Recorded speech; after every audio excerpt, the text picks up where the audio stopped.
ओम शांति। 15 फरवरी 2025 की साकार मुरली।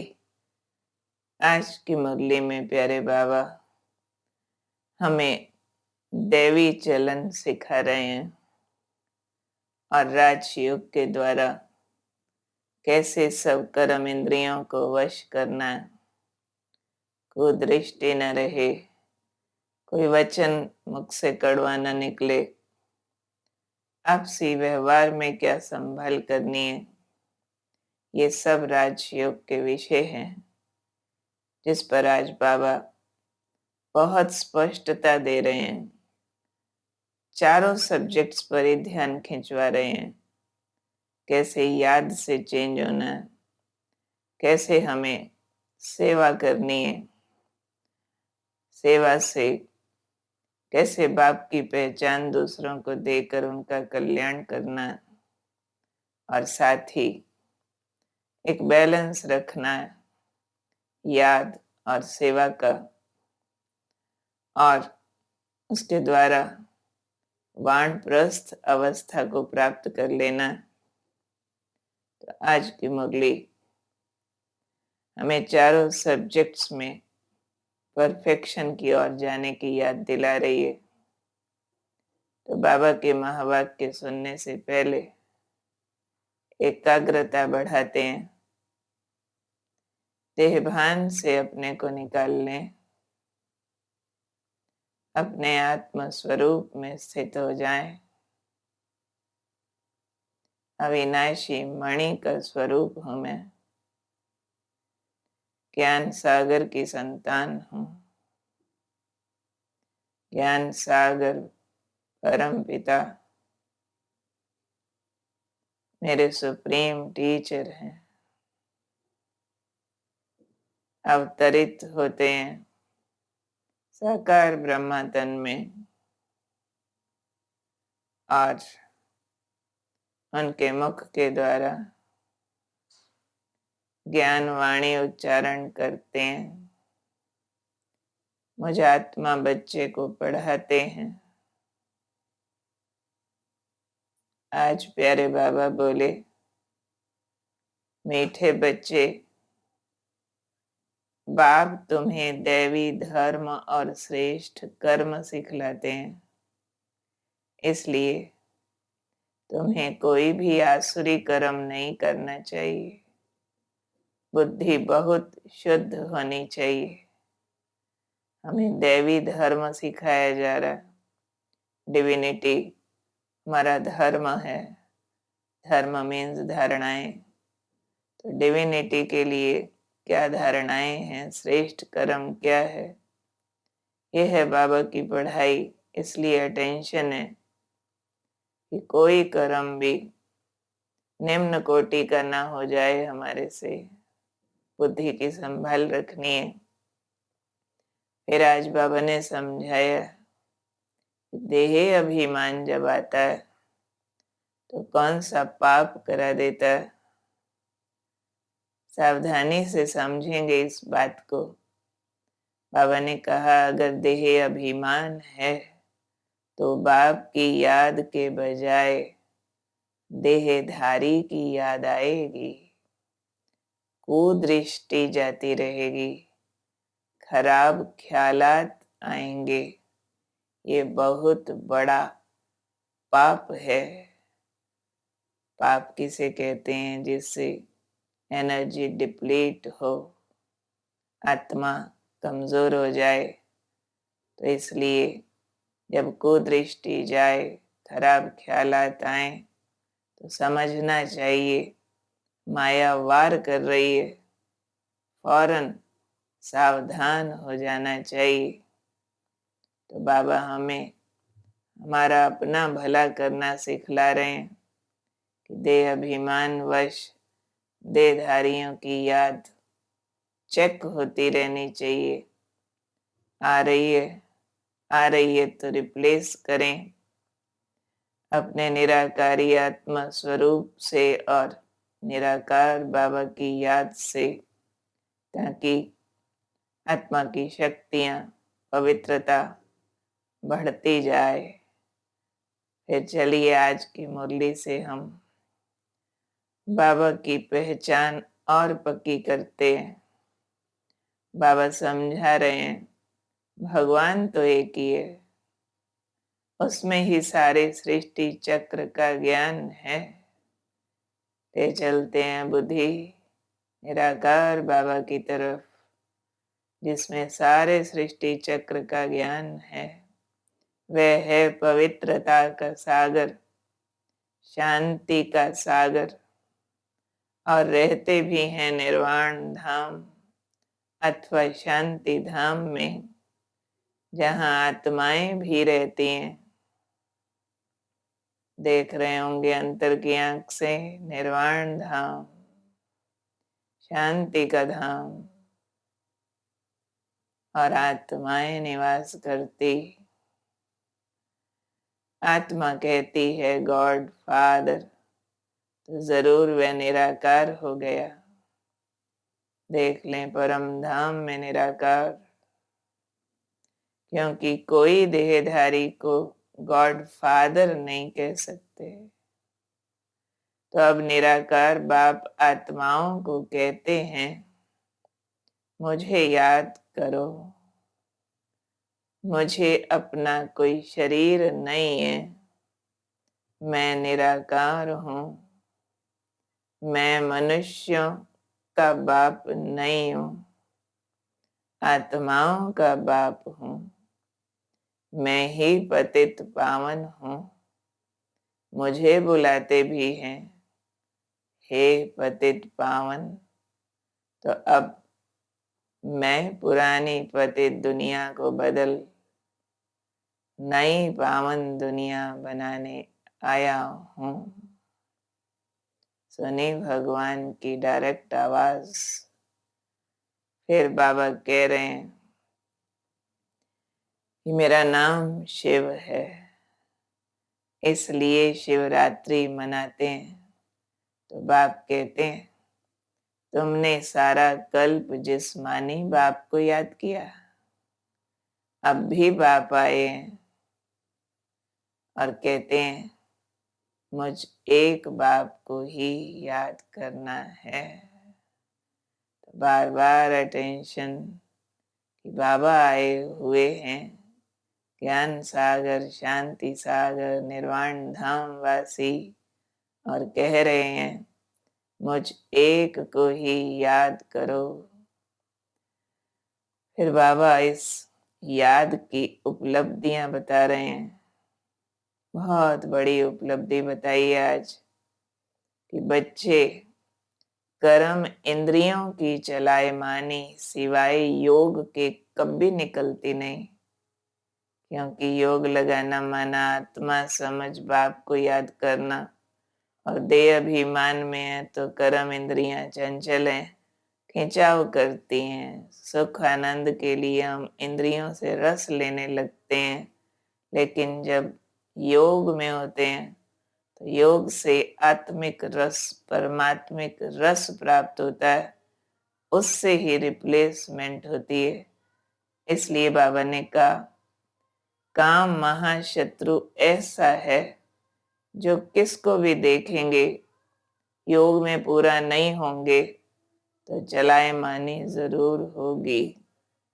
इसलिए बाबा को बहुत याद करना है।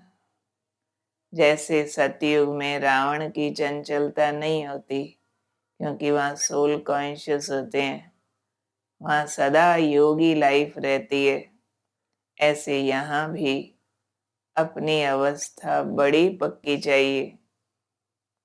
राज्य लेना कोई मौसी का घर नहीं है, मेहनत करनी है, बाबा बाबा ही करते रहना, ताकि इंद्रियों की चंचलता से बच सकें। नहीं तो ये इंद्रिय आकर्षण आत्मा की सब शक्तियां समाप्त कर देता है। बाबा एक अटेंशन खिंचवा रहे हैं, जिसको ठीक से नोट करेंगे कि बच्चे को दृष्टि बड़ा नुकसान कर देती है। इसलिए अपने पर ध्यान रखना, हमसे कोई आसुरी कर्म तो नहीं होता। क्या ध्यान रखना है? दृष्टि कहाँ जा रही है? देह पर, आत्मा पर, कर्म पर क्या इफेक्ट आ रहा है? आसुरी माना कोई विकार के प्रभाव वाला कर्म तो नहीं हो रहा। कोई खराब ख्यालात तो बुद्धि में नहीं आते। चेकिंग को दृष्टि तो नहीं जाती है। अटेंशन।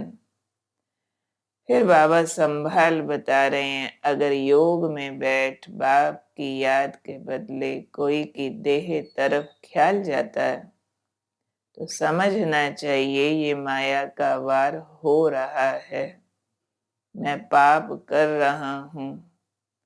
इसलिए बाप कहते हैं आत्माभिमानी बनने की बहुत बहुत मेहनत करो। आत्मा अभिमान है, अविनाशी अभिमान। देभान तो आखिर टूटता है, क्योंकि समझ आ जाता है नाशवान है, समझ आ जाता है मोमेंट्री प्लेयर है। इसलिए आत्माभिमान बढ़ाते जाएं तो अविनाशी हो जाएगा सुख शांति खुशी का भान। फिर अटेंशन। अगर किसकी कुदृष्टि जाती है अथवा खराब ख्यालात आते हैं तो उनको झट सावधान करना चाहिए, उनसे मिल नहीं जाना चाहिए। क्लियर है ये बात? बहुत ध्यान देना कि साथ न मिल जाएं, इसको राइट न समझ लें, चलने न दें। उसके बजाय सावधान रहो, सावधान करो। फिर बाबा हमें ईश्वरीय सेवा का उमंग दिला रहे हैं कि बच्चे, अभी तुमको ज्ञान सागर बाप से समझ मिली है, इसलिए तुम्हें रूहानी बाप की याद में रहे औरों को रास्ता बताना है। ये ईश्वरीय यादों का रास्ता महासुखदायी है। सब विकार नष्ट करता है, सब गुण धारण कराता है, सब शक्तियां देता है। इसलिए बाबा ने कहा ये राह सबको दिखाओ। इसी को कहेंगे अंधों की लाठी बनना। जो महारथी होंगे उनकी बुद्धि में रचयिता और रचना का ज्ञान, मुक्ति और जीवन मुक्ति फिरता रहेगा। महारथी बनने के लिए क्या करना है? बुद्धि में ऑल द टाइम ज्ञान का चिंतन चलता रहे। रचना कैसी है, रचयिता कैसा है, कैसे मुक्ति देता है, जीवन मुक्ति देता है, ये मंथन चलता रहे। ऐसे बच्चे अपना और दूसरों का कल्याण करते रहेंगे। अंदर जो चल रहा है वही तो व्यवहार में आएगा ना। अगर औरों को नहीं समझा सकते तो बाबा कहेंगे खुद नहीं समझे हो। सर्विस करेंगे तब तो बादशाही मिलेगी ना। इसलिए बहुत मेहनत करनी चाहिए सेवा के लिए भी। पुरुषार्थ तो करना है ना। ऐसे नहीं कि बस जो होगा भाग्य में सो मिलेगा, नहीं, पुरुषार्थ से मिलेगा। फिर बाबा सेवा के लिए नुक्ते बता रहे हैं कि शिव के मंदिर में तुम बहुत सर्विस कर सकते हो। वहां जाकर बोलो भगवान बाप कहते हैं हमको याद करो और दर दर भटकना छोड़ दो। ये ज्ञान है शांति का। उनको बुलाते भी हैं कि आकर हम पतितों को पावन होने का रास्ता बताओ। तो ऐसे जाके मंदिर में पहचान दो कि इनको हम बुलाते हैं ना। और वह निराकार बाप अब ब्रह्मा द्वारा हम आत्माओं को पढ़ा रहे हैं। ये संदेश परमात्मा के बच्चों को मिलना चाहिए कि मैं आ गया हूँ। तो ब्रह्मा को भी पढ़ाने वाला वो है, देने वाला एक ही है, क्योंकि वर्षा बाप से ही मिलता है ब्रह्मा द्वारा। और फिर बाबा ने कहा, न सिर्फ मंदिरों में, लेकिन तुम लेबर्स को भी शिक्षा दो, तो उन्हों का भी कुछ कल्याण हो जाए। यानी गरीब है, चाहे अनपढ़ है, मजदूर है, लेकिन ईश्वरीय शिक्षा उसको भी बहुत सुख दे सकती है, अंदर की शक्ति बढ़ जाएगी इसकी। साथ ही चाहे फॉरेनर्स आदि हो, जो भी आए, उनको ये संदेश तुम दे सकते हो कि उस एक बाप को याद करो। तो हर आत्मा को अधिकार है ईश्वरीय परिचय प्राप्त करके उनसे सुख शांति लेने का। फिर कुछ और धारणाएं बाबा अंडरलाइन करा रहे हैं कि बच्चे, तुम्हारे मुख से सदैव शुद्ध वचन ही निकलने चाहिए, पत्थर व कुवचन नहीं। संभाल करनी है मुख से बोलते टाइम। किसको पागल कहना, ये भी कुवचन है ना। कई बार कह देते हैं ना आराम से किसी को, कभी हंसी में कभी वैसे, पर बाबा कहते नहीं, ये पत्थर जैसी भाषा नहीं निकालनी है, शुद्ध वचन निकालने हैं। तुम्हें बहुत प्यार से चलना है। अपने आप को सुधारने के लिए अंतर्मुख हो जांच करनी चाहिए।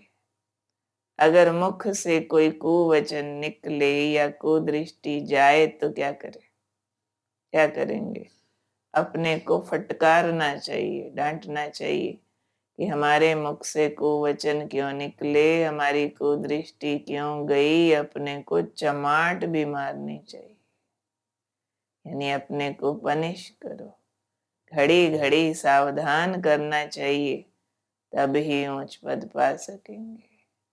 और संभल की बात, हंसी मजाक से भी बहुत नुकसान होता है। ऐसे नहीं कि हमने तो हंसी की जी, मजाक में बोल दिया और किसी का दिल दुख गया या फिर कुछ और गलत वायुमंडल हो गया, वह भी नुकसान कारक है। इसलिए हंसी भी ऐसी करनी चाहिए जिसमें विकारों की वायु ना हो, कोई भी तरह का विकार का वायुमंडल न बने। फिर और सावधानी की बात, तुम्हें कोई से भी पैसा नहीं लेना चाहिए जब तक वो पक्का ना हो जाए, ज्ञान धारणाओं में पक्का ना हो जाए। उनको बोलो, प्रतिज्ञा करो हम पवित्र रहेंगे, तब हम तुम्हारे हाथ का खा सकते हैं, नहीं तो नहीं। तो धन लेने की भी संभाल, अन्न खाने की भी संभाल। तो ऐसी विशेष शक्तिशाली शिक्षाएं देते हुए वरदाता बाप अभी हमें वरदान दे रहे हैं, शक्तिशाली दृष्टि देते हुए। वरद हस्त मेरे मस्तक पर रखते हुए, अंदर शक्ति भरते हुए वरदान मिलता है।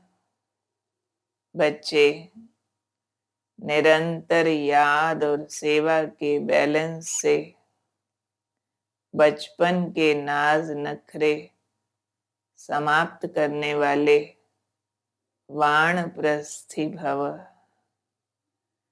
छोटी छोटी बातों में संगम के अमूल्य समय को गंवाना बचपन के नाज नखरे हैं।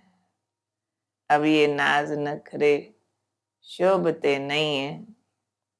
वानप्रस्थ में सिर्फ एक ही कार्य रह जाता है, बाप की याद और सेवा।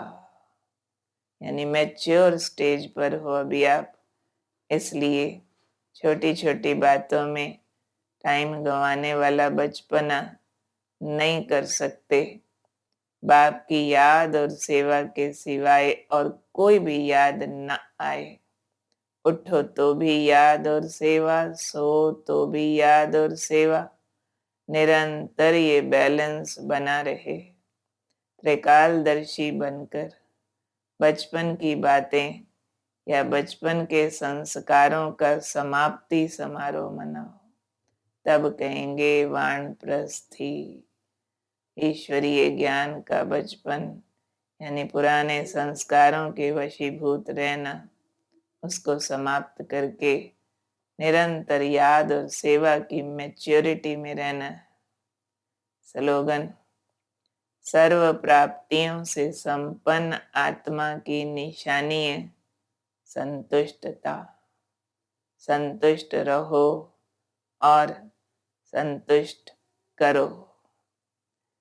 आज के बाबा के महावाक्यों से हम अभ्यास लेते हैं कि कोई भी देहधारी की याद ना आए, इसलिए आत्माभिमानी बनने की बहुत प्रैक्टिस करेंगे।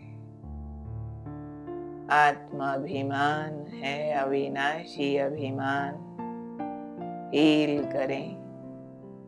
मैं आत्मा के अभिमान में हूँ, अविनाशी स्वमान में मैं शुद्ध, शांत, शक्तिशाली अमर आत्मा हूँ। मुझे मुख से सदैव शुद्ध वचन निकालने हैं, पत्थर व कुवचन नहीं। कभी कुदृष्टि मेरी जा नहीं सकती, हंसी मजाक में मेरे विकारों की वायु हो नहीं सकती। मैं अंतर्मुखी आत्मा हूँ। अंदर ही अंदर प्रभु प्यार को खींचने वाली, सबसे प्यार से चलने वाली, सबको उस प्रभु प्यार का संदेश देने वाली। ओम शांति।